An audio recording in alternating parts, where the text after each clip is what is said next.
back to my channel. Now in this video I'm going to be talking about what went into making my first short film.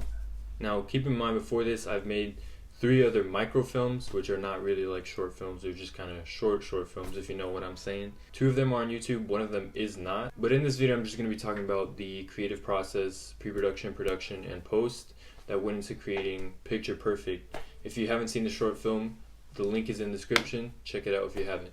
Where'd the idea come from? So one day I hit up my friend Jonathan, who I do films with, and I asked him if he wanted to do a short film. And there were only like 4 hours left in the day, so we'd have to do it pretty fast. So he asked his sister if she wanted to act, and she said yes. But we still didn't have an idea or a story to go with, so I just started writing down words that came to the top of my head and asked my sister for words. I saw her Canon camera, the newer ones that print pictures, and the idea just flashed into my head. Why not make a film about taking pictures about one thing, but the camera prints another thing? And that's just where it all started. So from there, I just wrote down an outline of what the short film would be about, and then I wrote the script. Do I have the script? Where's the script? So when I finished the script, I packed everything, tripod, gimbal, everything I was going to use.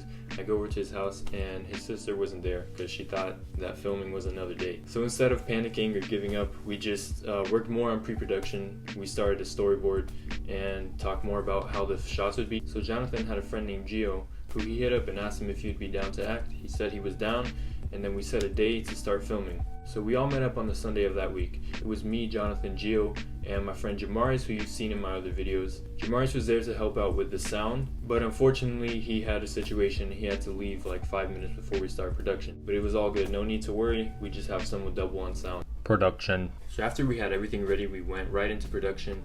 Production took about 1 hour and 30 minutes, somewhere around there, 2 hours. So the equipment we used was a Canon T5 DSLR, a lamp, an iPhone X, a Zion Smooth Cube gimbal, and a tripod. Oh, let's not forget the squiggly leg tripod, yeah.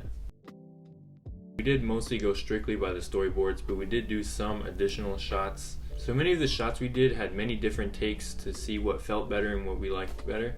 For the push-in shot we did, we put the iPhone X on a gimbal and then put it on a skateboard on our dining room table and just slowly moved it forward for that shot. Were there any challenges? We didn't come across many challenges or problems, but the few we did were mostly with lighting. We forgot to do the close-up shot of the monkey picture, so I did that the next day by myself outside.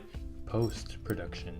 So after we finished production that night and then we ate some tacos, I got home and I started editing. I finished the first rough cut, but it was 2 minutes and 46 seconds and it was just boring. It was a bore fest. The next day I woke up and I just decided I needed to cut a lot out, have a faster pace. I cut off a whole minute and 5 seconds off and made the film have a much faster pace and way less boring. I spent most of my time adding sounds because sound is really important in film. So after I finished the second edit, I sent it out to a fellow filmmaker for some advice. His name is Flan, his link's in the description. And then after that I cut it down to 1:36 and I had the final cut ready for upload.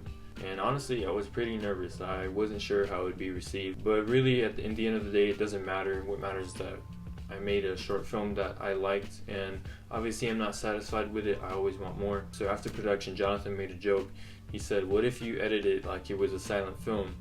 And I brushed it off. I thought that was the dumbest idea on earth. So then I went to Final Cut Pro and I re-edited the short film as if it was a silent film, and to my surprise it turned out kind of good, like somewhat funny, or it didn't seem out of place like I thought it would be. I've been thinking about uploading that version and I may or may not do it. I learned quite a few important things while making the short film. One of them is just to know when to improvise. You don't have to go exactly by the storyboards. There were times during shoots that Jonathan said, I think this shot will work better, I don't think this works. So we just tried out different shots and it ended up helping the project. Now the most important thing I learned was to not give up when you're doubting yourself or doubting your project. When I finished the first rough cut and saw how boring this cut was and how slow it was, I started to doubt myself and started to doubt the whole project, and I didn't really give up, but I thought it just wouldn't work. So the next day when I woke up and decided to cut out all of the unimportant stuff and stuff that kind of dragged the film, I felt much better about it and was more motivated to keep going. So I would say that's the most important lesson, is just to keep going even when there's times that you doubt yourself.